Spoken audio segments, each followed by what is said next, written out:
तालियां रोकड़ी कीजिए साथियों।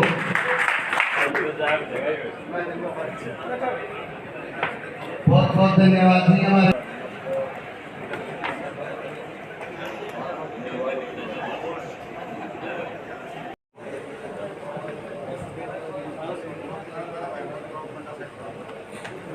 जिसका सर्टिफिकेट नहीं था नीचे ले लो।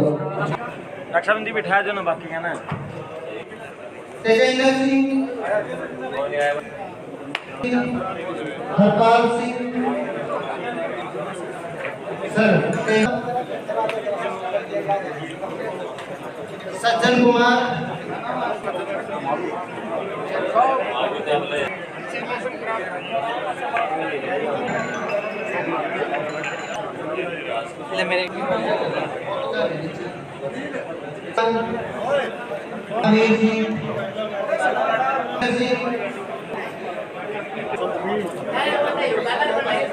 कौन आ गया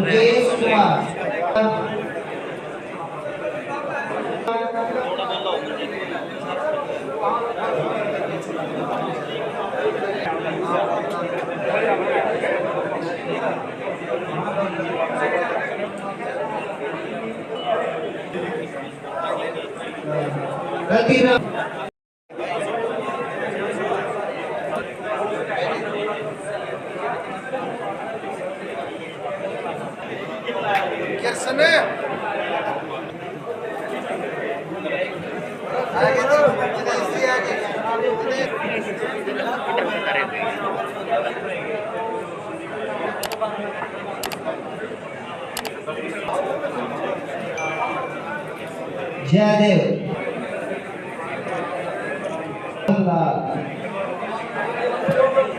राम कुमार, आ जाओ।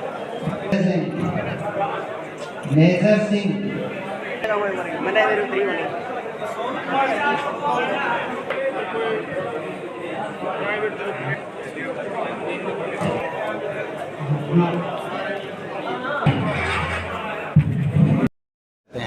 धन्यवाद आपको बहुत जिस बहुत। प्रकार से जो डॉक्टर होते हैं, जोड़ा छाप होते हैं, हालांकि जो डॉक्टर ये होते हैं गांव में सबसे सस्ते और बढ़िया इलाज करते हैं, लेकिन जिस प्रकार से जो बड़े बड़े MBBS डॉक्टर हैं इनको कहते हैं भी जोड़ा छाप डॉक्टर है, लेकिन उससे बढ़कर कुछ काम करते हैं और फिर भी इनके ऊपर छापे पड़ते हैं, ऐसा क्यों सर? देखिए, झोला छाप की जो संज्ञा दी गई ना, ये कुछ एक हमारे पत्रकार साथियों ने इनका नाम पकाया है, नाराज ना हो जाना। नहीं सर, कोई बात नहीं, बोलो। हाँ। ये जो झोला छाप कहते हैं ना भी, ये जोड़े में दवाई रखते हैं। अच्छा जी। झोला छाप तो इसलिए कहते हैं इनको भी, जोड़े में दवाई रखते हैं और घर जाके दवाई देते हैं। अच्छा जी। इनके पास टेलीफोन आया और टेलीफोन आने के बाद जहाँ से टेलीफोन आया उसके घर जाके वहीं दवाई दे देते हैं उस जोड़े में से निकाल के, इसलिए इनको जोड़ा छाप कहते हैं। अच्छा जी।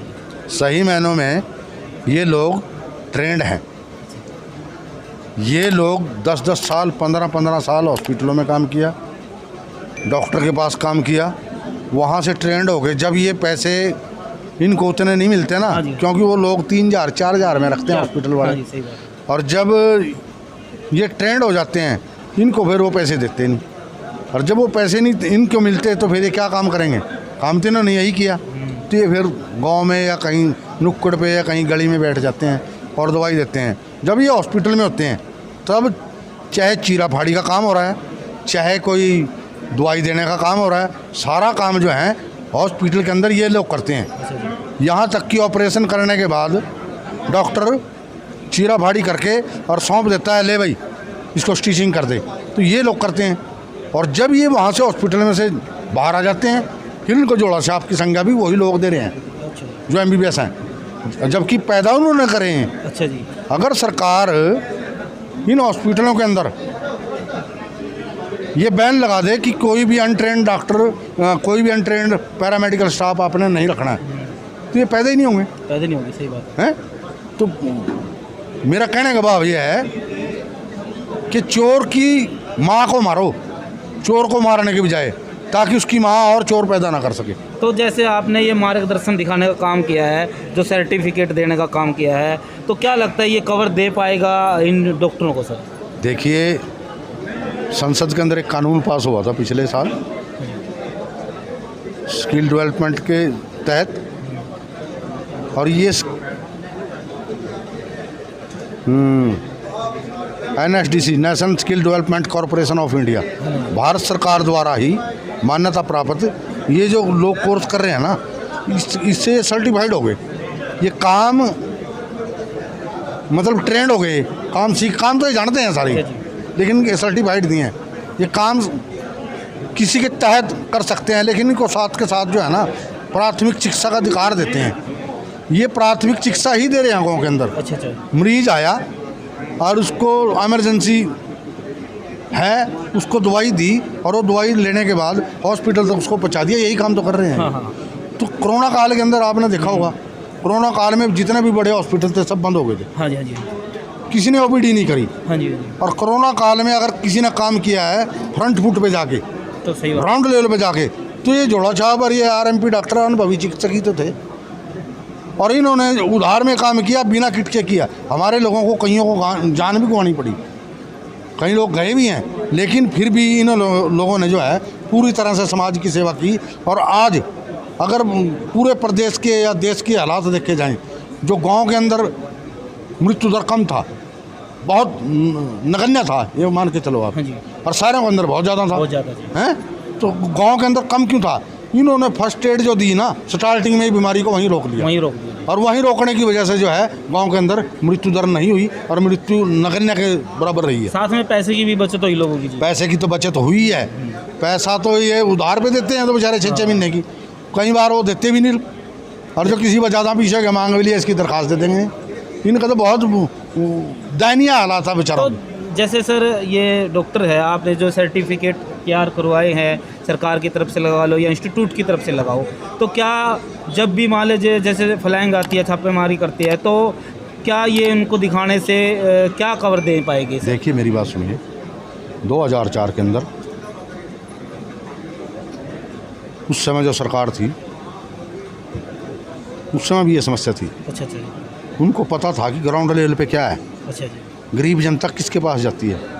तो उस समय की सरकार ने एक विधेयक पास किया था, हरियाणा स्वास्थ्य कर्मकार विधेयक 2004, और वो विधेयक पास ध्वनि मत से पास हुआ था विधानसभा के अंदर। और उसके बाद सारा सिस्टम उसका गवर्नर के साइन हो गया, नोटिफिकेशन हो गया उसका। लेकिन दुर्भाग्य रहा उस समय चौधरी ओम प्रकाश चौटाला की, उनकी सरकार दोबारा नहीं आई। और वो सरकार दोबारा ना आने की वजह से ये काम लटकाया रह गया। अच्छा जी। 10 साल कांग्रेस की सरकार रही, कांग्रेस की सरकार ने इसकी तरफ देखा तक नहीं। अच्छा जी। 20 का सारा लाभ चौधरी ओम प्रकाश चौटाला हो जाएगा। उसके बाद भारतीय जनता पार्टी आई, और जब भारतीय जनता पार्टी में मैंने ज्वाइनिंग की, अच्छा जी। मैंने एक ही शर्त पे ज्वाइनिंग की थी कि मैं अपने पूरे प्रदेश के RMP डॉक्टरों का आपको समर्थन दिलवाऊंगा, आप जो है इनका ये काम कर दें। अच्छा जी। बोला कौन सा काम है? मैं कहा जी एक्ट पास हुआ है 2004 में, हाँ। इसके आधार पे बोर्ड का गठन करें और ये काम कर दें। हाँ जी। तो भारतीय जनता पार्टी की जब सरकार आई तो हमने उनसे विनती करी। 2018 में भारतीय जनता पार्टी ने Haryana health care worker board नाम से एक बोर्ड का गठन कर दिया, और उस बोर्ड के अंदर 7 मेंबर लगाए, एक चेयरमैन लगाया। उसमें काम सुचारू रूप से चल गया था, लेकिन वो किन्हीं कारणों से बीच में चुनाव आ गए, चुनाव की वजह से फिर वो रुक गया। वो काम अभी बंद पड़ा है। लेकिन उस समय जो है बोर्ड ने जितने सदस्य थे और चेयरमैन ने उसके अंदर नियम पास करवा के वो सरकार को भेज दिए। और वो सरकार, अब मुझे पूरी उम्मीद है, हम ये जो मीटिंगें कर रहे हैं, हम दोबारा अपने लोगों को जगा रहे हैं, और जगाने के बाद सरकार तो जागेगी। सरकार को भी हमारी ज़रूरत है। अच्छा। क्योंकि हमने फ्रंट फुट पे दिखा दिया है। कोरोना काल में अगर किसी ने काम किया है तो वो RMP डॉक्टर हैं, और मुख्यमंत्री इस बात को मानते हैं और सारी सरकार भी मानती है। तो ये जिस दिन काम हो गया ना, तो ज़रूरत नहीं पड़ेगी, क्योंकि प्राथमिक चिकित्सा देने का इनका अधिकार मिल जाएगा। इनको हेल्थ वर्कर बना देंगे। जब ये हेल्थ वर्कर बन जाएंगे, काम ये जानते ही हैं। तो मतलब अभी मोहर बाकी है जिसके ऊपर नहीं, वो जो सिस्टम रह रहा है ना, वो जिस दिन वो पास हो गया, अच्छा, नियम पास हो गए, दोबारा बोर्ड में आएंगे, काम चल जाएगा। और चल गया तो काम ये सारे के सारे दवाई देने लायक हो जाएंगे प्राथमिक चिकित्सा। हाँ ठीक है। तो जनमानस से कहूँगा, इन लोगों का आप साथ दें, आप लोग भी कहें कि सरकार इनका जल्दी से जल्दी काम करें। इन्हीं शब्दों के साथ मैं अपनी वाणी को दूंगा विराम। जय श्री राम, जय श्री राम। ठीक है। तो दोस्तों आपने देखा नरवाना के जो मिलन पैलेस है, यहाँ पर जो आरपीएम डॉक्टर है, जो हरियाणवी भाषा में हम कह सकते हैं झोला छाप डॉक्टर, लेकिन जो डॉक्टर होते हैं इन्होंने कोरोना काल में बड़ी सेवाएं दी, लोगों की बहुत ज़्यादा जान बचाई। तो आज इनको सर्टिफाइड करने के लिए हरियाणा हेल्थ केयर के पूर्व चेयरमैन सैनी साहब जी पहुँचे यहाँ पर। तो इन्होंने पूरी बात बताई कि इनको सर्टिफाइड करना ज़रूरी है और सरकार से भी यही मांग करते हैं जल्दी से जल्दी इनको सर्टिफाइड किया जाए, ताकि ये जो MBBS डॉक्टर है उनके समक्ष में बैठकर यहाँ पर दवाइयाँ दे सके, जिस प्रकार से गांव में बैठ सके। NG न्यूज़ की खास रिपोर्ट नरवाना के मिलन पैलेस से। धन्यवाद। वंदे मातरम। जय हिंद, जय भारत।